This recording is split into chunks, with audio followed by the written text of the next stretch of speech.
Welcome to the Marvelous Moms Club podcast, where you'll be not only allowed, but encouraged to dream big dreams and imagine the very best future for yourself and your family. Throw away expectations and perfection and embrace the messy beauty of what it means to be a marvelous mom.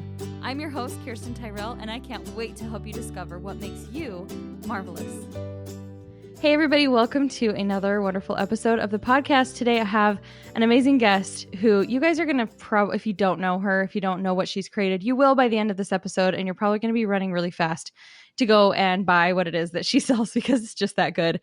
Today I have Betsy from Betty's Beds here on the podcast. Thank you so much for being here. I'm so excited to chat with you and share your story, Betsy. Thank you so much for having me. I'm excited to be here. Of course. And I told you when I reached out to you initially, I love your name. It's my mom's name, and it's not a name you hear all that often, but it is just such a beautiful, classic, cute name. And I love even just like Betsy from Beddy's. It's so perfect. Thank you. It's so funny because when we named Betty's, I had no idea it sounded so close to Betsy. And so I actually get called Betty all the time. Even my real name's actually Elizabeth, but then my family all like from the day I was born started calling me Betsy. And so, but Betty's was supposed to be a play on the word bed ease, like making your bed with ease, one zip at a time. So anyways, that's kind of funny. That is so funny. I love it though. I think it's cute.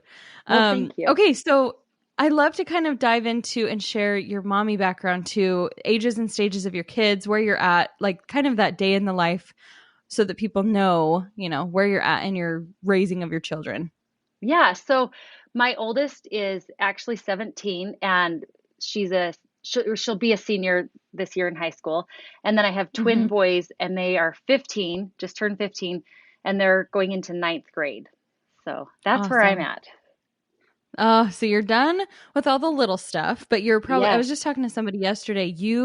Everybody thinks when you have young kids, like, oh, life will be easier when they get older. And it actually gets so much busier and so much crazier from what I've heard, right? Like you're always going places and doing things. Yes. It's a totally different busy. So like, you don't have to watch every move they make to make sure they don't put something in their mouth, but they are going 5 million different directions. So that's where you're trying to keep up with all of that. And they want to do bigger things. And, so it's equally fun, equally hard. Actually, I would say sometimes I think that my older kids are a little bit more fun. So there's something to look forward to if you have little kids.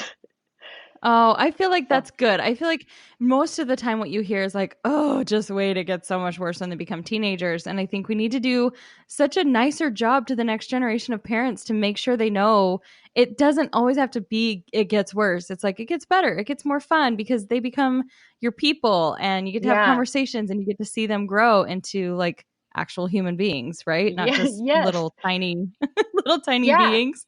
Well, they have like a sense of humor. They understand jokes. Like they will tease me and they're pretty funny. So I actually liked having them be a little older.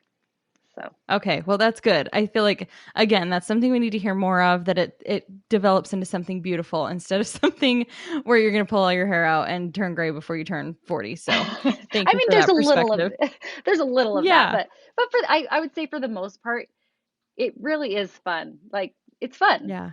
So yeah. Good. Well, I like fun. Fun's like my driving factor. It's my favorite word in the whole language. So I'm all about fun. I'm looking forward to it. I'm just looking forward to, we love travel as a family. And I'm looking forward to a time when I never have to get stuck carrying somebody's suitcase or backpack because it's too hard. Like when they're a little bit more self-sustaining. I love the phase we're in right now, but I do totally see just that like it'll shift into something a lot more, I guess, just easy in some ways. You won't have the same needs. Oh my gosh. It'll tax my brain probably more than my body later, right? Yes. Okay. I have the funniest story, and I let my kids pack for themselves 2 years ago. We were leaving to go to Vegas for a wedding, and I was just so busy. And that's the truth of it. I'm like, okay, everyone knows what you need. Just get it packed. Let's go. Throw it in the car. And we pull up to the hotel, and my husband opens up the back of the car, and this shoebox of clothes just goes all over the place, all over the road. And my husband's like, who packed a Nike box with their luggage? And my son just goes running around. The valet guy is dying laughing because he's seeing everything happen. And I look at him, I'm like, why on earth would you use a Nike box for a suitcase? And he's like, I was too scared to go downstairs and get the luggage. So then so then we finally get everything put back into this dang Nike shoebox. And then my other son, his twin brother, starts rolling out this cooler that I had thrown away. He literally dug a cooler out No. of the garbage. No, I'm not even kidding. So he used a cooler. At least, I mean, it was smarter. It had wheels. It was kind of like a suitcase. So I had Right.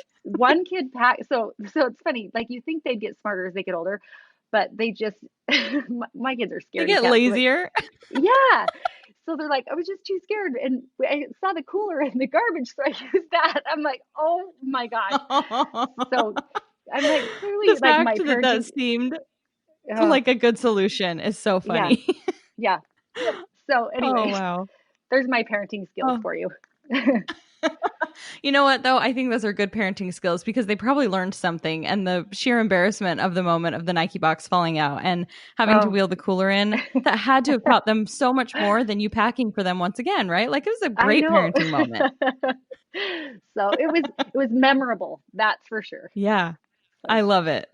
yeah. So give me a little bit of background. How long has Betty's been around? I really have never heard like the origin story. I know there's a lot of little facets to how it came to be and how it's become so successful, but I would love to hear your backstory as far back as you want to go, like the need and how it was created and all the fun details.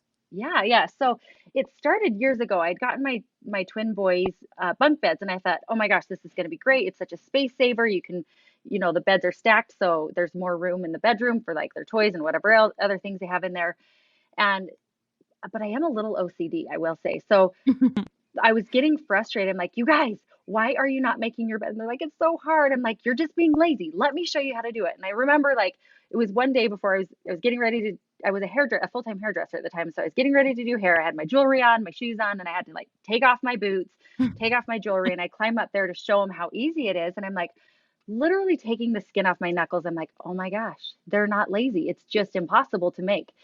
So I went downstairs and I got on the computer and I Googled how to make a bunk bed because I'm like, oh my gosh, Pinterest, like Yeah. there has got to be a hack somewhere. Everyone has bunk beds. Why is there not a solution? So I'm looking and there's no solution for bunk beds. So then I started talking to my clients and I'm like, why is nobody else complaining about bunk beds? And they're like, oh, I just got rid of mine, or. Yeah. So then I was just like, okay, there has got to be a way of having the bedding stay tucked around the bed and that you can still get in and out. And so for a short while, I will be honest, I made their beds and then I gave them blankets and I'm like, sleep on top of your bedding because I don't want you to mess it up. And then I'm like, here's a little box and this is where you put your blankets. Oh I'm my like, word. what terrible mom is making their kids like sleep on top of their bedding carefully, you know? So anyways, so I took their comforters and I went my mom sews. And so I got the longest zipper that I could find at Hobby Lobby. And it's like only halfway down the bed Hmm. and some elastic. And it was a bad version of what we sell now, but it was my solution. I'm like, oh my gosh, this is so much nicer. So now they could zip in to get inside the bed and then zip to make the bed. It was so nice. And so then I would just tell my clients about it and they're like, this is a great idea, Betsy. You should patent it and make it a business. I'm like, oh yeah, I don't know. So then one morning, my daughter is offering my twins. She's like, I'll give you $1 if you let me sleep in your bed. I'm like, okay, let me just tell you, $1 is like $1 million in our family, Oh, like for when they were sure. that age. Yeah. So for her to pay $1, I mean, this is a big deal. So I'm like, why are you offering? I'm like, this is like the same bedding as yours. It's both like a quilt sheets, like nothing exciting. And she's like, Mom, it's so much warmer. And my boys are like, yeah, Mom, it's way warmer. And I'm like, how? It's not warmer. It's the exact same thing. But then I realized that the design made it so that they weren't kicking the bedding off in the middle of the night. It stayed Mm, on them. And so, because you know how kids are just yeah. crazy and they're kicking their blankets off. So I'm like, oh my gosh, I had no idea that it would like solve two things. Right. So my good friend and I we go jogging every morning, and I'm outside, and I'm like telling her about my solution. She's like, "Oh, that's a good idea." She's like, I actually had them, and I got rid of them because I hated making the beds." And I'm like, "Oh yeah." So I didn't really think a ton of it. And then one day we were at lunch, and I was like, "Hey, we should like start this business." She's like, "What business?" I'm like, "The bedding business. Like we should just start doing it." And she's like, "Well, I've never done that before. How do we do it?" And so I'm like, "I don't know. We'll figure it out. It'll be a fun hobby." I'm like, if worst case scenario, at least we make bedding for our Yeah. kids. So like our goals were really low. So we took it to a patent attorney, and then we decided to go across the US and just try to find manufacturing. And we quickly found that there is no fabric manufacturers here in the US. There was one, but they didn't do the type of Mm-hmm. fabric we needed. So we were going to have to export that. And then we found some manufacturing here. But to have it made, one twin size bed was costing us $600. I'm like, Oh there my is no gosh. way I could even sell it for $600, let alone try to make a profit on it. Right. So we talked to some people. We found a designer that had a connection to some factories over in China. And she's like, okay, we can get them made. It'll be cheaper. It's still an expensive product because it's so labor intensive and it uses a lot of fabric. So she's like, but you'd have to do a $250,000 minimum. And I'm like, oh, we You're don't like, have wait, that. Like last time I checked, this was just a little this is our project. hobby. This is our hobby. And so this is so embarrassing to even say this, but I'm like, oh my gosh, Angie, Shark Tank is in Vegas. I'll just go down to Shark Tank. I'll ask them for the money. We'll get it because it's a good idea. And Mm-hmm. then we'll start the business, like literally that's what I thought. So It's that I went simple. down to Vegas. Yeah. Oh, I'm so oblivious. Anyways, or so naive, I guess. I don't know. Anyway, so went down to Vegas, did the audition, and it actually went really well. We ended up getting callbacks, but we didn't make it on the show. But while I was visiting with him, he's like, "You need to still start selling this bedding because when I put you in front of the sharks, I want you to have like a business going, not just you Yeah. just started this idea."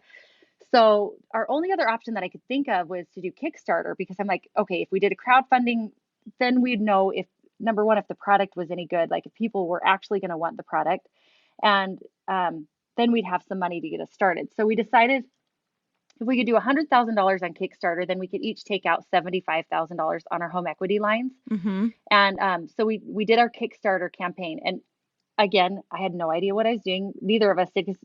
So Angie's background is she had actually gone back to school. All of her son had started first grade. So she's like, my kids are in school all day. So I'm going to go back to school. And she was getting a psychology degree. So neither of us had business, any type Right. of business background.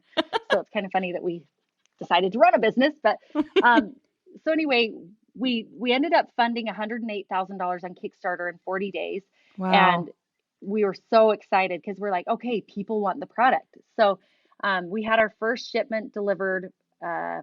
It funded in April, and our first shipment got here at the end of August and delivered the first week of September.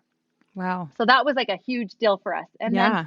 um, we started selling, and then we realized we're like, oh my gosh, we've got to have another $250,000 to buy more product because we're selling out of this, but we hadn't sold enough to make up the extra 200,000.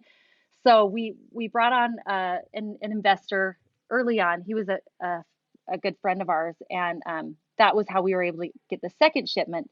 And then from there on out, we've been able to fund all of our shipments. So we've been really lucky with that. Yeah. But it's been a wild ride, I will say. So Oh my goodness. it we were on the Inc. 5000 list at number 270 Wow. last year. So we were like, oh my gosh, I can't believe this is. We're literally surprised every day, but it's so exciting, and I think that it's really cool because we get so stuck in working and looking forward that we forget to like look back and say, oh my gosh, we did do something kind of cool. Yeah. So Yeah. Isn't that funny? That's such a good point to make. anyway, There's a lot of people who do a lot of cool things to make money, and there's a lot of people who also make a lot of money doing a lot of not cool things. Like, not saying that they're bad things, it's just not that glamorous and exciting. right, That's kind of what I've discovered is you're actually kind of an anomaly in so many ways that everybody kind of wants your path. They're like, I'm going to invent something really cool. It's going to make us millionaires and la ti da ti da. And you guys have kind of been in the process of creating from a really cool idea, and you didn't actually set out to be like, you know what, today I'm going to come up with something to invent. It was completely created from the core of a need, and you solved the need. I actually saw, I don't know if you know who Jasmine Star is, but she talked about like good business owners don't sell, they solve a problem, and they show people how the problem is being solved. And that's kind of what you guys have done. But it's funny that even at that level, you've done what people want to do. You still have to remind yourself like, oh my gosh, we did something really cool. But when you're in the process, you're yeah. just like, this is life now, this is work, this is business, I have new goals, I'm pushing forward. It's so fascinating to me. I love seeing inside the inner workings of a masterpiece business like yours. It's really, really cool. Well, thank you. It's been really cool. It's opened up a ton of opportunities. I did this Goldman Sachs class um, 3 years ago now, and I was actually just talking to one of the fellow alumni, and he's like, I went, Angie and I went back last month and met with the CEO of Google. And it was really cool. They picked 3 companies to go back to this conference and meet with the US Chamber and some of the policymakers there. And we were so excited. Like, that was such a big deal. Like, the Yeah. CEO of Google. I Oh mean, my that's like gosh. kind of a big deal. Yeah. So, anyways, I was talking to him actually yesterday, and he's like, if we were to do a lineup of all the businesses, he's like, I don't think anyone would have ever guessed it would have been you. And I said, you know what? He goes, I don't mean that to be like, he's like, I mean that as like a compliment. It's really cool what you've done. Yeah. But it's true. And the way I feel like we've run the business is I look at the way other businesses do things, and honestly, I try to do it different. So Mm. I'm not traditional in any way, shape, or form. Like, Yeah. we went on a trip with the governor to Canada, and everyone showed up, and everyone has full suits on. Like, the men all have suits, and even the other women had pantsuits on. And I showed up with my jewelry and my sweater and my little high heels, Hey. and Angie both. I'm like, I thought we looked nice, but then I looked around, and I'm like, which one of these does not look like the other? Like, but I'm like, you know what? People have to accept us for who we Yeah. are. Like, that's who I'm not going to pretend like I'm a pantsuit Right. person. We're not, Yeah, you're really, really, really smart, So, successful business owners, but that doesn't mean that you have to fit into a super refined definition of what that's supposed to look like. And I think that's such a yeah. key thing, because it's like, this is something my husband and I have talked about that we love about the way we approach business is very similar. Like, we're disruptive. Like, we don't, not like disruptive in a disrespectful way, but it's just like, no, who made these rules? No. There's no rules. This is all pretend. And let's just step in and like Yep. care more about the people and the thing we're doing than about the formalities of what we're doing. And it's so much more fun and gratifying that way. And you actually have more success and more results that way too. So I think it's kind of funny. Well, I've had to learn some traditional ways. So when I did that Goldman Sachs class, part of the big deal was they wanted us to make a business plan, and I was so frustrated. I remember like avoiding it because I'm like, a business plan is all fake. It's all fake numbers. I could say I'm going to make $20 million next year, and I could say I'll do this and this and this with all that money, or I'll do this and this is, but I'm like, it's all Yeah. fake. You don't really know what's going to happen. I can make 20 million, or I can make 1 million, or I could be bankrupt. Mm-hmm. We don't know. So it was so frustrating because a lot of the time, like the planning things frustrate me. I'm like, let me just go out and work. I'll do it. Yes. So, but I've also learned that you do need some Yeah, planning. I know. So It's so annoying, isn't it? it's yes, You yes. sound a lot So like my husband and I, because he's the one who's like, let's do this in phases, and you're not going to like me, but this thing you want to do next week, we should probably do in about a year and 3 months. And I'm like, but I don't like that idea. And like, I feel like you're not hearing me right now, that I'm feeling really passionate about this. But when I really, it's so true. listen to him, and it is a compromise, like, you kind of have to meet in the middle with, sometimes that ambition can't be put in a bottle or a box or on a piece of paper. Like, you just have to go. And when you feel, you're probably a lot like me in that way. You just feel things and you have to move and you have to do it and make it happen. And it's kind of hard to Hmm. tame, but sometimes it is. It's just knowing. It's like becoming very intuitive with, don't allow other people to dictate to you what your business should look like and feel like and do, but also don't be an idiot and Hmm. not listen to good sound business advice either. It's like a really fine line. Right, right. It's so true. It's so Yeah. true. But I mean, it's like that in all things in life too, right? Hmm. Like, my so my twin boys, they have a YouTube channel, and it started out that they were literally just making videos. I think every kid wants to be a YouTuber Hmm. now. And for me, I was like, gosh, I'd rather have them creating than watching. That Yes. was my thing. And I know there's so much about, don't let your kids have devices, don't let your kids do these things. And I think there's a place for all of it. There's good in all of it. Like, they have made so many fun videos. I'm like, hey, they're doing all my journaling for me, you Yeah. know. Yeah. But they've actually grown so much that it's become a business for them, and they make money doing YouTube. And it's really Yeah. cool because it's forced them to have a ton of structure. When they come home from school, they have to finish their homework, and then they shoot videos, they have to edit. So but it's not the traditional parenting course, Yeah. and if I listen to everybody like, don't let your kids do that, it's dangerous. Like, there's danger in everything. They could Mm-hmm. Hmm. go with a friend and not being wear their seatbelt and get in a car accident, or like, you don't Yeah. know. So, but you just have to go with what feels right to you. Yes, exactly.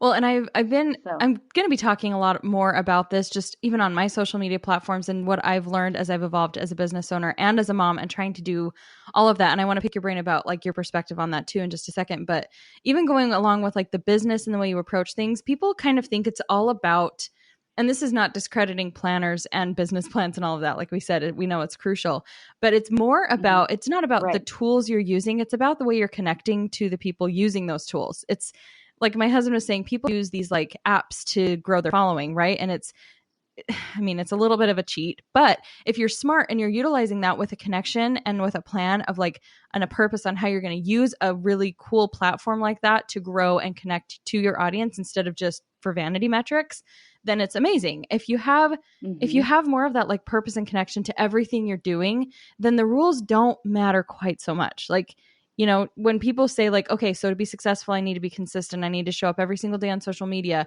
And then they just go through the motions, but they're not actually connecting to the reason they're showing up every day. They don't have that big driving force that's pushing them to next year, because next year I want to be right here and I want to be, you know, able to have impacted this many families by putting Bettys on their beds.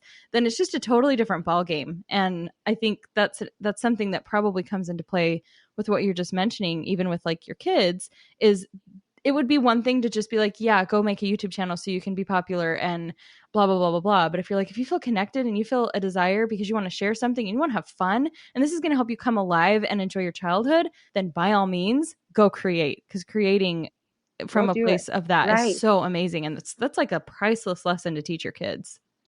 Right, right. And that was my thing is I'm like, I'd rather them be busy creating Yeah. than sitting on YouTube watching everything. And so Yes. that's why I let them do it. And social media has been a huge, like, that's how we grew our business. I couldn't afford to pay for all these ads. I couldn't, and quite honestly, I couldn't pay for Google ads because Hmm. nobody was Googling Betty's. Nobody was Googling zippered bedding. It's a new invention that That's so nobody's even true. heard of. Yeah. So I have to educate the world through social media, through videos, and tell people what our product is so that they even look for it. You Yeah. know, that's where our biggest challenge was in the beginning. And that's why it was so important to work with social media influencers and have them help tell our story because Yeah. we're selling a product people don't know they need, you Hmm. know. Yes. Yeah, that's absolutely true. Okay, so I do want to know, because that's like your world. Your world is so different from the way it was. How many years ago were you working like full time as a hairdresser and just kind of had what, I 5. guess it's only 5 years ago? Well, and I actually, so I didn't get paid from Betty's for the first 2.5 or 3 years. So Wow. I was doing hair like from 6 o'clock in the morning till 9 o'clock in the morning, and then I'd hurry and go into work, and then I'd go home at night and I'd do hair again because that's what was funding Betty's. Betty's was costing me money, you know, for the Oh first my several god. years. I have my hands in the air, you So guys. This is like, if you could see us, this is when I wish my podcast was a video podcast, because I want people to see my expression. You have no idea how many times as like a business mentor I hear people say like, I'm doing everything I possibly can. And then I hear stories like yours and I'm like, no, you're not. You're not doing everything you can, because until you've walked in these shoes, if you want that success, you want that payday, you want that lifestyle for your family, then that's the kind of work you have to do. And I'm not saying it has to be slave driven, awful. You probably loved every single minute of it because you right. were pouring time and money and attention into something that you Yep. truly believed in, right? But people aren't Totally. always willing to It do was. that. Yep. It's true. It's true. It's like you get what you put in, you Yeah. know? And so, I mean, I had shingles twice Oh my during that goodness. time because I was so exhausted but I couldn't afford to hire help. I couldn't afford, you know, Yeah. couldn't afford to hire ads. So I was the social media person. I was customer service, you know. I remember Angie would be the one every night. We didn't know that we could afford, we probably could have afforded it at the time, but a system to enter our orders. So every night she would type in the orders Oh my into our gosh. QuickBooks. There's so addresses, like the whole order, she's typing into QuickBooks. I mean, what a mess is that? Oh man. So we worked our tails off. And so um, I think there were a couple years where our kids probably didn't like us very much because but at the same time too, in saying that, they've also seen how hard we've had to work for it. Yeah. They didn't like we didn't just get lucky and have a successful business. They've watched mom work her tail off, and my husband had to take on a lot of extra work just to help with the kids, you Yeah. know, when I couldn't be there, if I was traveling. And so And I don't know if I've mentioned this, but so 3 years ago, both my husband and Angie's husband decided to quit their jobs, and then they started a fulfillment company, and they bought the buildings, and so they own the buildings that we do our officing and warehousing out of. Wow. So they do all of the shipping and fulfilling for Betty's. Oh my So goodness. that's kind of cool. Yes. We get to work together. Yeah. And nobody So ever could have foreseen that when you're like, you know what? I don't want to make this bed. It's yeah, awful. Wow. This is so so inspiring. true. I've had a good handful of people on the podcast who have created physical products that they sell. But every single time when it comes down to literally like getting your hands dirty and sewing something and making something from nothing, it's so cool to me because it's so not my arena. I'm so much more digital and inspiration and content than an actual physical product. So I'm in awe of you. And I think it's absolutely amazing what you've built. And I do kind of want to like touch on that a little bit more too, because a lot of moms are afraid to do that. They're afraid there's probably so many moms listening right now who have ideas of something that they've always wanted to create. And they're afraid that in following that passion, that it's going to somehow pull away from the success of their family as a whole. There's so much fear around that, those like times of sacrifice. And I think we all assume that it's going to be forever. It's going to be forever of working, 100 hours a week to make your dream come true. And even if it's something a lot smaller scale, it's possible to actually grow together as a family and to create so much more cohesion in what you're doing when mom is happy and mom is following her dream. And it doesn't last forever that you're working all the time, right?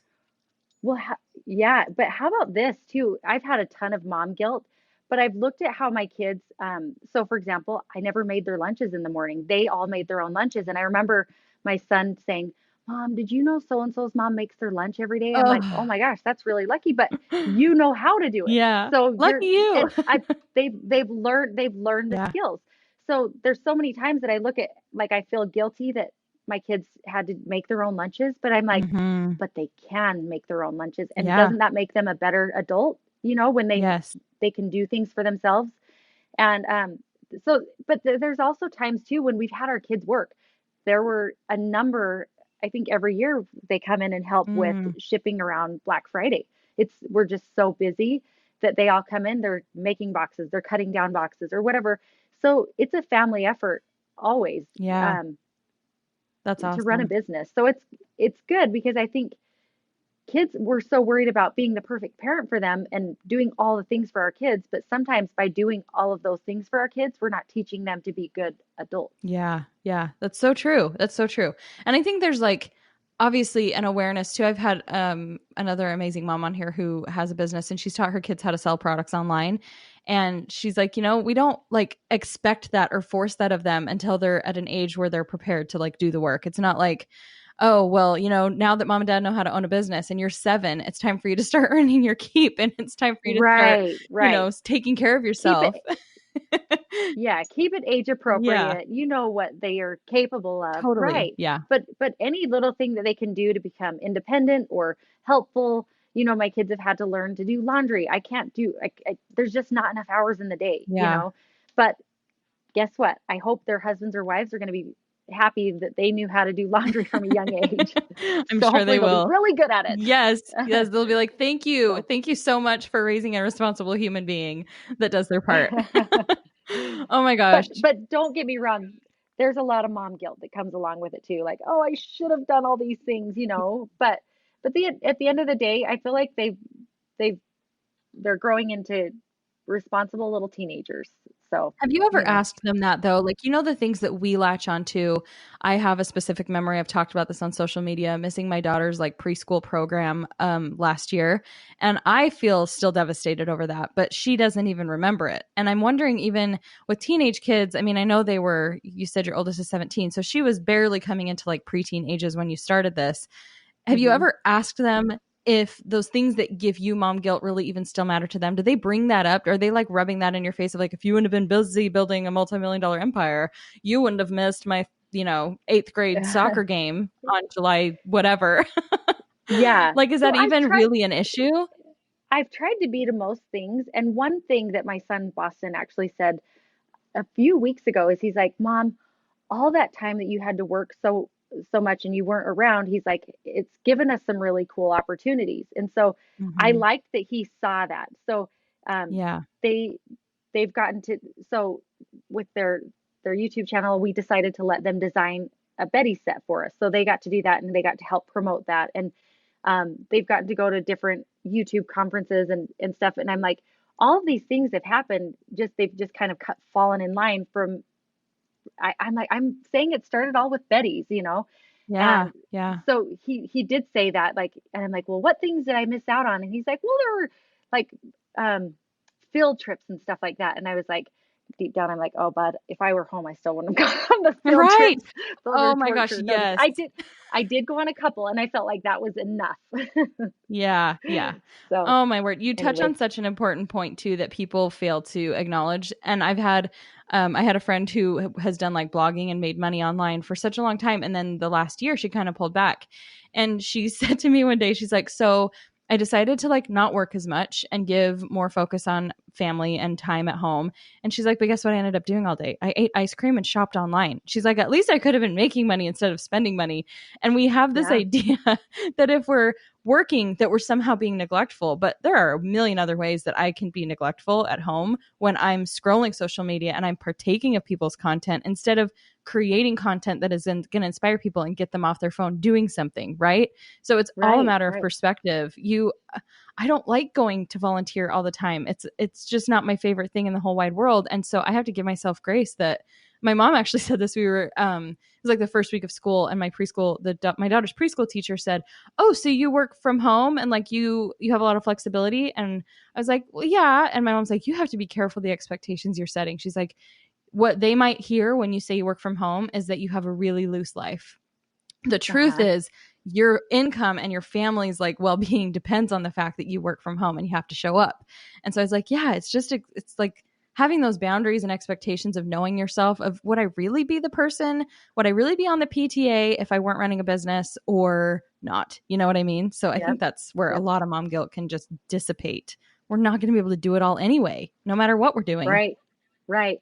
And you know where a lot of mom guilt happens too is, and and I'm like, okay, when you were a kid, your mom took you to the park. She read a book.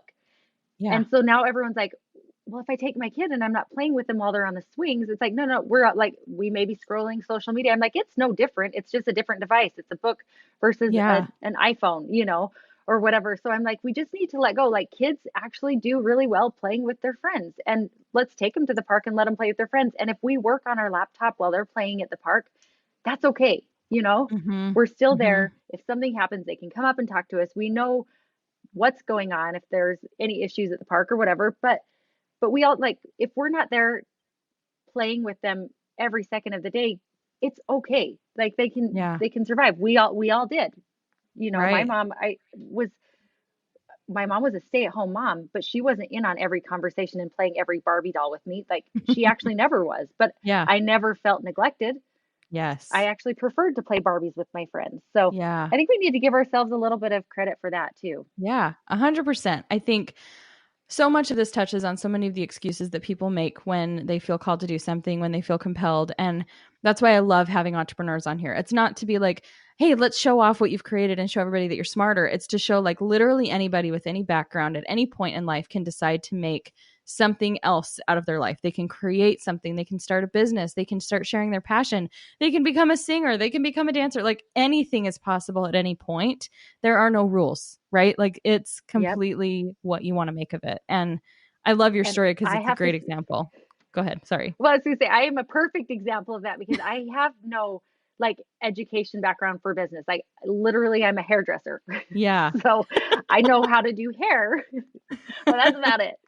So Right. I mean, Well, but not at the anymore. same time, no, but I've had to work harder. I think had I had a lot of these backgrounds or schooling, things would have come a little easier, and maybe I would have only had to work 8 hours instead of 40 hours or Yeah. something to try to figure something out. But when it's something that you've created or that it's you don't care, you put as many hours as it takes Yeah. to get it done. So So true.